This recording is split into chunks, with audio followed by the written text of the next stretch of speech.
रानो बहन, 5 बेटियों की देखभाल करना कोई आसान काम नहीं और ऊपर से कालू की फरमाइशें खत्म ही नहीं होती। काम कर कर के मेरा तो बुरा हाल हो गया है। गौरी बहन, मैं कालू को समझाती हूँ कि वो कम से कम भोजन तो ढूंढ कर लाया करे, इस तरह तो तुम बीमार पड़ जाओगी। उसे समझाने का कोई फायदा नहीं, वो एक कान से सुनकर दूसरे कान से निकाल देगा। फिर भी तुम कोशिश करके देख सकती हो। गोलू यार, तू भी 2 घूंट पी ले और जिंदगी खुल के जी ले। ये दुनिया वाले तुमसे कभी खुश नहीं होंगे, चाहे जो मर्जी कर ले। हाँ कालू यार, तुम ठीक ही कह रहे हो। मैंने अपनी पत्नी के लिए सब कुछ किया, उसकी हर ख्वाहिश पूरी की, लेकिन आज वो मुझे छोड़कर किसी दूसरे पक्षी के साथ चली गई है। आज मेरा दुख बांटने वाला कोई नहीं है। काश मेरा कोई बेटा या बेटी होती जो मुझे दिलासा देते। मुझे तुम्हारी किसी बात की कोई समझ नहीं आई कि तुम क्या कह रहे हो। कालू, तुम 5 बेटियों के बाप हो, तुम किस्मत वाले हो। तुम्हारी पत्नी तुम्हारा इतना ख्याल रखती है। मेरा तो तुमसे यही कहना है कि तुम नशा छोड़ दो और कामकाज में अपनी पत्नी का हाथ बटाया करो। गौरी मुझ पर कोई एहसान नहीं करती, वो सब अपनी बेटियों के लिए करती है। उसे डर है कि मैं कहीं दूसरी शादी ना कर लूं। रानो पेड़ के पीछे छुपकर कालू और गोलू की सारी बातें सुन रही थी। गौरी ठीक ही कह रही थी, कालू पर मेरी बातों का कोई असर नहीं होगा। मुझे कुछ और ही सोचना होगा। दिन है जिंदगी के 4, पीले कालू के यार, भूल जा अपना प्यार। अरे राजू यार, तुमसे एक बात करनी थी। जैसा कि तुम जानते ही हो, हमारा चरित्र अच्छा नहीं है। पक्षी हमसे डरते हैं। इसी बात का फायदा उठाते हुए हमारी बहन अब तक 4 पक्षियों को मार चुकी है। अब कोई भी उससे शादी करने को तैयार नहीं है। अगर तुम्हारी नज़र में कोई रिश्ता है तो बताओ, चाहे कोई गरीब ही हो, बस इसने हमारा घर में जीना हराम कर रखा है। अरे यार, तुम चिंता मत करो, मैं बहुत जल्द तुम्हारे पास एक रिश्ता लेकर आऊंगा। वो रानी के लिए बेस्ट रहेगा। लेकिन मैं पहले ही बता दूं, लड़का शादीशुदा है और 5 बेटियां भी हैं, लेकिन बीवी के साथ उसके संबंध अच्छे नहीं। अगर तुम कहो तो मैं बात करूं। तुम मुझसे बात करो, लेकिन उसे हमारे बारे में कुछ मत बताना। ये ना हो कि वो शादी से इनकार कर दे। बाकी हमारी रानी खुद संभाल लेगी। कालू यार, अमीर घर से रिश्ता है, अगर तुम कहो तो बात करूं। अरे यार, इसमें पूछने वाली कौन सी बात है। जितनी जल्दी हो सके मेरी दूसरी शादी करवा दो। मुझे बेटा चाहिए। वैसे भी गौरी की शक्ल देख देख कर मैं तंग आ गया हूँ। और हाँ, उनको ये मत बताना कि मैं पहले से शादीशुदा हूँ, कहीं वो इनकार ना कर दें। अरे कालू, तुम समझो, रिश्ता हो गया। लड़की वाले मेरे जानने वाले हैं, बस तुम तैयार रहना, हम कल लड़की देखने जाएंगे। अरे वाह मित्र, तूने तो खुश कर दिया। मैं साधु जी से जरा अपनी कुंडली निकलवा लूं कि दूसरी शादी मेरे लिए कैसी रहेगी। गौरी, तुम ठीक ही कह रही थी, कालू पर किसी की बात का कोई असर नहीं होता। रानो बहन, मुझे अपनी बेटियों की चिंता है। अगर मुझे कुछ हो गया तो मेरे बाद मेरी बेटियों की देखभाल कौन करेगा। इसी बीच कालू भी वहां आ जाता है। मैं इतना भी बुरा नहीं हूँ। तुम्हारे मरने के बाद बेटियों को खाना पीना मिलेगा। मैं दूसरी शादी करने जा रहा हूँ। मेरी दूसरी पत्नी बहुत अमीर परिवार से है। मेरा रिश्ता मेरा मित्र राजू करवा रहा है। अभी मैं साधु जी के पास अपनी कुंडली लेने जा रहा हूँ। साधु जी, मैं दूसरी शादी करने जा रहा हूँ। जल्दी बताइए कि मेरे बेटे होंगे या बेटियाँ। यह शादी मेरे लिए कैसी रहेगी। आपके 2 बेटे होंगे और यह विवाह आपके लिए बहुत अच्छा रहेगा। ये सुनकर कालू बहुत खुश होता है। वाह साधु जी वाह, आपने तो खुश कर दिया। साधु जी की जय हो, साधु जी की जय हो। गौरी बहन चिंता मत करो, ऊपर वाला जो भी करता है अच्छा ही करता है। हाँ भाई कालू, कुंडली निकलवा ली क्या? शादी का इरादा है कि नहीं? अरे यार, साधु जी ने कहा है कि मेरे 2 बेटे होंगे और ये शादी मेरे लिए काफी बेहतर रहेगी। मैं बहुत खुश हूँ। तो फिर लड़की देखने चले? हाँ हाँ, क्यों नहीं। दूसरी ओर कालू और उसका मित्र लड़की के घर पहुंच जाते हैं। लड़की के भाई कालू की अच्छी तरह सेवा करते हैं। हमारी बहन बहुत मासूम है। हम चाहते हैं कि हमारी बहन हमेशा खुश रहे। हम उम्मीद करते हैं कि आप हमारी बहन को खुश रखेंगे और कभी शिकायत का मौका नहीं देंगे। अरे अरे, आप चिंता मत करो, मैं अपनी होने वाली पत्नी को कभी नाराज नहीं करूंगा। फिर कुछ ही दिनों में कालू और रानी की शादी बड़े धूमधाम से हो जाती है। रानी के भाई उसे अलग रहने के लिए एक सुंदर सा घर देते हैं।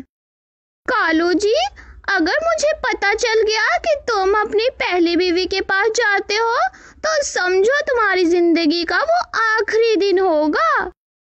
आप चिंता मत करें, मैं वहां नहीं जाऊंगा। और हाँ, आज मुझे अपने दोस्त के साथ कहीं जाना है, इसलिए अगर देर हो गई तो मेरा इंतजार मत करना। ये सब सुनकर कालू की आंखें खुली की खुली रह जाती हैं। अरे यार राजू, तुमने मेरे गले में ये कौन सी मुसीबत डाल दी है? रानी तो बहुत दुष्ट है, वो तो बात बात पे मुझे मारने की धमकी देती है। अरे यार कालू, ऐसा कुछ भी नहीं है, वो बहुत अच्छे परिवार से है। ये सब तुम्हारा वहम है। और फिर साधु जी ने भी तो कहा था कि ये शादी तुम्हारे हक में ठीक रहेगी। गौरी की 2 बड़ी बेटियां माँ का कामकाज में हाथ बटाती हैं। वो जंगल से तिनके लाकर घोंसला बनाती हैं, जबकि गौरी बाजार में घोंसले बेचती थी। इसी तरह कई महीने गुजर जाते हैं। कालू रानी से कई दफा मार खा चुका था। रानी के यहाँ 2 अंडे हुए थे। कालू, आज के बाद अंडों पे बैठना तुम्हारा काम है, मेरे पास इतना टाइम नहीं है। ठीक है, मैं बैठ जाऊंगा। दूसरी ओर गौरी की 2 बेटियां पढ़ लिख कर बड़ी पुलिस ऑफिसर बन जाती हैं, जबकि एक छोटी बेटी डॉक्टर बन जाती है।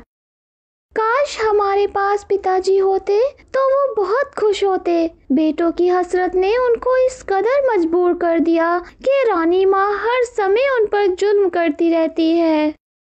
बहन, तुम चिंता मत करो, बहुत जल्द पिताजी ये जान जाएंगे कि बेटे ही सब कुछ नहीं होते, बल्कि बेटियां भी बेटों से कम नहीं होती। बेटियां अपने माँ बाप का दुख दर्द बर्दाश्त नहीं कर सकती।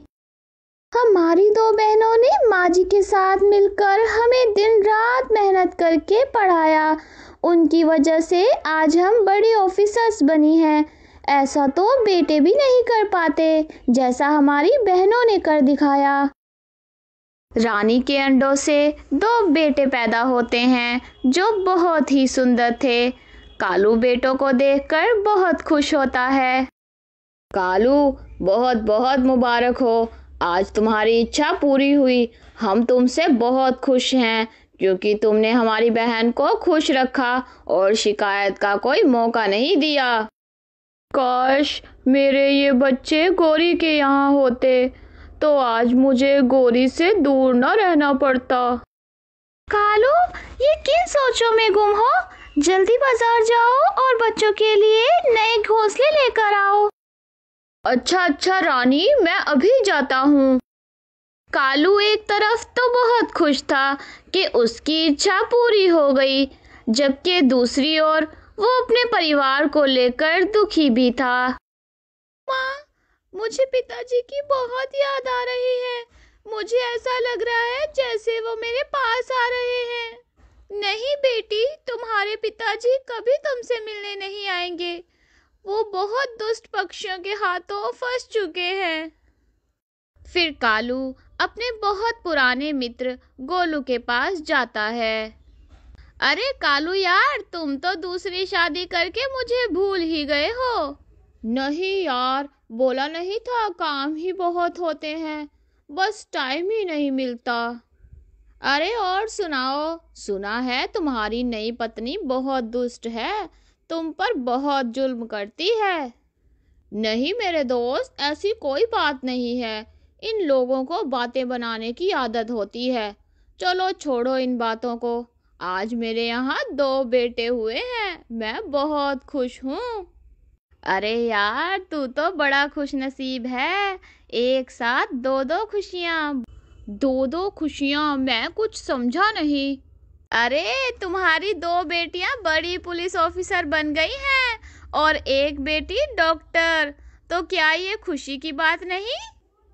ये सुनकर कालू हैरान रह जाता है। गोलू कालू को सब कुछ बताता है कि किस तरह गौरी ने अपनी बेटियों के साथ मिलकर मेहनत की और फिर उनको पढ़ाया लिखाया।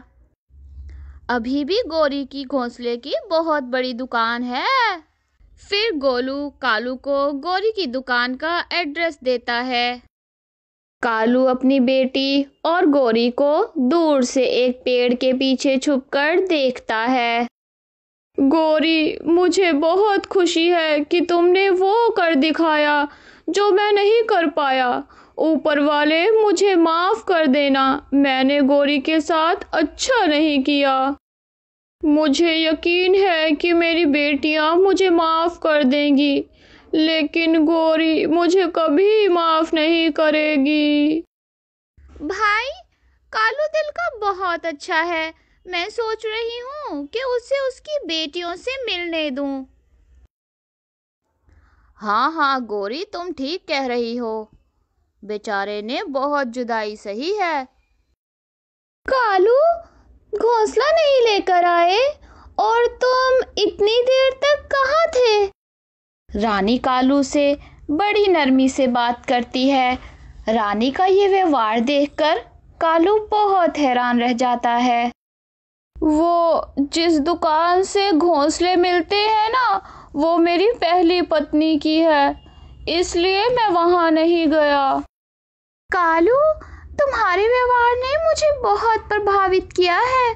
तुम चाहो तो अपनी पहली पत्नी के साथ रह सकते हो और उसे मिलने जा सकते हो, और अगर तुम चाहो तो मैं तुम्हारी पत्नी के साथ रहने को भी तैयार हूँ। रानी, तुम्हें क्या हो गया है? तुम इतनी दयालु कैसे हो गई हो? क्योंकि पहले मैं माँ नहीं थी, अब मैं 2 बच्चों की माँ बन गई हूँ। मैं अच्छी तरह जानती हूँ कि माँ का दिल क्या होता है। तब कालू रानी को अपनी बेटियों के बारे में सब बताता है। कालू, तुम्हारी बेटियां और तुम्हारी गौरी तो बहुत बहादुर हैं। तुमने सिर्फ बेटों की ख्वाहिश के लिए उनको छोड़ दिया। मैं तुम्हें बताती हूँ कि बेटे और बेटियों में क्या अंतर है। मेरे पिताजी बहुत क्रूर थे, जबकि मेरी माँ बहुत मासूम थी। एक दिन एक मामूली से झगड़े में मेरे पिता ने मेरी माँ की हत्या कर दी। माँ की हत्या के बाद एक झगड़े में पिताजी की भी हत्या कर दी गई। उसके बाद मेरा पालन पोषण मेरे बड़े भाइयों ने किया। जब मेरी शादी हुई तो मेरा पति भी मेरे पिता की तरह बहुत क्रूर था। एक दिन मैं उसकी क्रूरता से तंग आ गई और मैंने खुद को बदल लिया। माँ की मृत्यु और पति की क्रूरता ने मुझे क्रूर बना दिया। उसके बाद जिसने भी मेरे साथ गलत किया, मैंने उसे मार डाला। लेकिन आपके व्यवहार ने मुझे बदल दिया है। आपकी बेटियों ने कई बेटों से बढ़कर दिखाया है। फिर कालू और रानी गौरी के पास जाते हैं। बेटियों, मुझे माफ कर दो, मैंने तुम्हारे साथ बहुत बुरा व्यवहार किया है। कालू की बेटियां कालू को गले लगा लेती हैं अब मैं अच्छी तरह जानता हूँ कि ऊपर वाला बेटे बेटियों में फर्क नहीं करता। फिर कालू गोरी से भी माफी मांगता है। गोरी कालू को माफ कर देती है। अब मैं 5 बेटियों और 2 बेटों की माँ हूँ। फिर वे सभी एक परिवार के रूप में खुशी से रहने लगते हैं। इस कहानी से हमें यह सीख मिलती है कि ऊपर वाला हमें जिस भी परिस्थिति में रखे हमें खुश रहना चाहिए और बेटे और बेटियों में कोई अंतर नहीं करना चाहिए, क्योंकि ऊपर वाला बिना उद्देश्य के कोई भी चीज नहीं बनाता। मेरे लिए आलू मटर की सब्जी बनाकर रखना और हाँ, साथ में पुदीने की चटनी भी बना लेना। मुझे बहुत पसंद है आलू मटर की सब्जी के साथ पुदीने की चटनी। अच्छा ठीक है, ज़्यादा गुस्सा ना करें, मैं बना दूंगी आपके लिए आलू मटर की सब्जी और साथ में चटनी। फिर कालू कौआ खेत में अपने काम पर चला जाता है। गोरी चलो लग जाओ काम पर। अब कालू जी की फरमाइश पर आलू मटर की सब्जी बनाओ। एक तो ये मटर छीलने में इतना वक्त लग जाता है, मुझे तो नौकरानी समझकर रखा हुआ है। अरे गोरी क्या हुआ, इतने खामोश और उदास क्यों बैठी हो यहाँ पर? अरे मैं थक गई हूँ बहुत, इसलिए इस पेड़ पर आकर बैठ गई हूँ। मेरी जिंदगी में तो आराम लिखा ही नहीं। मुझे अभी घर जाकर कालू जी के लिए आलू मटर की सब्जी, चटनी और रोटी बनानी है। फिर घर का सारा काम भी करना है। मैं तो इसी में बूढ़ी हो जाऊंगी। नौकरानियों से भी बुरी जिंदगी गुजार रही हूँ मैं। बहुत अफसोस गोरी, ये तो तुम्हारे साथ बहुत बुरा हो रहा है। वैसे रानो चिड़िया, वाकई में तुम्हारे तो बहुत मजे हैं, क्योंकि तुम्हारे पति ने तो 2 शादियां की हुई हैं और तुम दोनों सोतने मिलकर तो घर का सारा काम कर लेती होंगी आसानी से। हाँ बिल्कुल, मेरा तो नाम ही रानो है। मैं भला काम क्यों करूंगी? मैं तो अपने घर का सारा काम अपनी सोतन बबली से करवाती हूँ। बहुत डरा कर रखा हुआ है मैंने उसे। पता है, जब से मेरे पति ने दूसरी शादी की है, मुझे तो बहुत आराम हो गया है। मैं सारा दिन आराम करती रहती हूँ और मेरी सोतन घर का सारा काम कर लेती है। इतना कहकर रानो चिड़िया वहां से चली जाती है। अरे वाह, इस रानो चिड़िया की तो जिंदगी कितनी अच्छी हो गई है। क्यों ना मैं भी कालू जी की दूसरी शादी करवा दूं और अपनी सोतन से घर का सारा काम करवाऊंगी। फिर तो मेरी जिंदगी भी इस रानो चिड़िया की तरह हो जाएगी। मैं सारा दिन आराम करूंगी और अपनी सोतन से सारा घर का काम करवाऊंगी। आने दो कालू जी को, आज ही रात को ही बात करती हूँ इनसे। रात हो जाती है और कालू कौआ भी काम से वापस घर आ जाता है। वाह वाह गोरी, आज क्या स्वादिष्ट भोजन बनाया है तुमने, मजा आ गया खा के। भोजन को छोड़े, आज मुझे आपसे बहुत जरूरी बात करनी है। मेरी बात ध्यान से सुने। अच्छा, क्या बात करनी है? बोलो बोलो, मैं सुन तो रहा हूँ। वो कालू जी, आप दिन भर कितनी मेहनत करते हैं और थक भी जाते हैं। मैं आपका अच्छे से ध्यान भी नहीं रख पाती। मैं चाहती हूँ कि आप अपनी दूसरी शादी कर लें। अगर आपकी 2 बीवियां होंगी तो हम दोनों मिलकर आपका बहुत सारा ख्याल रखेंगे। यह बात सुनकर तो कालू कौआ मन ही मन बहुत खुश हो जाता है। वैसे तो गोरी जी, मेरा मन नहीं है दूसरी शादी का, लेकिन अगर आप कह रही हो तो मैं दूसरी शादी करने के लिए तैयार हूँ। अरे वाह, ये तो बहुत अच्छा हो गया। मैं जल्दी से अब आपके लिए एक सुंदर सी कौवी ढूंढ लेती हूँ। अगली सुबह ही गोरी कौवी अपनी दोस्त सोनी कौवी को अपने घर पर बुला लेती है। क्या हुआ गोरी, मुझे सुबह सुबह अपने घर पर क्यों बुला लिया है? क्या बात हुई है? देखो सोनी कौवी, मैं ज्यादा बात घुमा फिरा कर नहीं करूंगी। मैं बस तुमसे यही पूछना चाहती हूँ कि क्या तुम मेरे पति कालू जी से शादी करोगी? तुम्हें तो पता है, मेरे पति कालू जी के पास बहुत पैसा है और ये बहुत अमीर हैं। उनके पास एक बहुत बड़ा घर भी है और हाँ, अपना एक खेत भी है। यह सुनकर सोनी कौवी सोच में पड़ जाती है। अरे वाह, ये तो बहुत अच्छा हो गया, इससे तो मैं शादी जरूर करूंगी। कितना अमीर कौवा मिला है। ठीक है गोरी कौवी, मैं शादी करने के लिए तैयार हूँ। हम दोनों मिलकर इस घर में रहा करेंगे। बेटा, एक बार इस घर में तो आ जा, फिर मैं तुझे बताऊंगी कि मिलकर कैसे रहते हैं। बड़ी आई। चलो सोनी कौवी, आज मैं तुम्हें इस जंगल की अच्छे से सैर करवाता हूँ। कालू कौवा भी सोनी कौवी से शादी करने के लिए बहुत ज्यादा खुश था। कालू कौवा सोनी कौवी को लेकर जंगल की सैर करने निकल जाता है। अरे गोरी कौवी, ये मैं क्या देख रही हूँ कि तुम अपने कालू कौवे की दूसरी शादी करवा रही हो। क्या तुम्हें पता भी है कि शादी के बाद तुम्हें कितनी मुश्किलों का सामना करना पड़ेगा? अरे पिंकी, तुम्हें पता नहीं है शायद कि गोरी कौवी कभी भी कोई काम बिना सोचे समझे नहीं करती। मैं तो अपने कालू की दूसरी शादी करवा के ही रहूंगी, चाहे कुछ भी हो जाए। ठीक है फिर गोरी कौवी, मेरा तो काम था तुम्हें बताना, बाकी जैसी तुम्हारी मर्जी वैसा करो। और उधर कालू कौवा तो सारा दिन सोनी कौवे के साथ घूमता रहता था और सिर्फ भोजन करने के लिए ही घर पर आता था। जल्दी जल्दी काम करो सोनी कौवी, नहीं तो बहुत मार पड़ेगी। हाँ, अगर कोई काम गलत किया तो इतना मार पड़ेगी कि पूरी जिंदगी याद रखोगी तुम। गोरी, ओ गोरी, कहाँ खो गई हो तुम? मैं तुम्हें कब से आवाज दे रहा हूँ। हाँ कालू जी, वो मैं एक बहुत अच्छा सपना देख रही थी जो कि बहुत जल्द पूरा होने वाला है। अरे सपने बाद में देखना, अभी मुझे बहुत भूख लगी है, जल्दी से मुझे भोजन निकाल के दे दो। हाँ, डाल देती हूँ भोजन। अभी मुझे रानो चिड़िया के पास जाना है, मुझे उसको शुक्रिया अदा करना है। कौवी रानो चिड़िया के पास उसके घर पर जाती है और वो वहाँ पर जाकर देखती है कि तुमने गोरी कौवे से जाकर क्या कहा था कि तुम मुझे अपने घर की नौकरानी बना के रखती हो? हाँ, मुझसे घर का सारा काम करवाती हो। बताओ क्या कहा था तुमने वहाँ जाकर? मुझे माफ कर दो बबली, मैं तो सिर्फ गोरी कौवे के सामने अपनी बड़ाई कर रही थी। हाय रे, ये मैं क्या देख रही हूँ? इस रानो चिड़िया ने तो मुझसे सब कुछ झूठ बोला था। कहीं सोनी कौवी भी शादी के बाद मेरा यही हाल ना कर दे। नहीं, ऐसा नहीं होने दूंगी। मैं अभी जाकर कहती हूँ कि कोई शादी वादी नहीं होगी उसकी मेरे कालू जी से।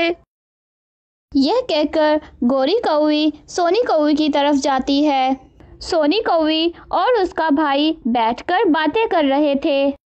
भाई, मैं उस कालू कौवे को आहिस्ता आहिस्ता अपने जाल में फंसा रही हूँ और उसकी जो पत्नी है ना गोरी कौवी, वो तो निहायत ही बेवकूफ है।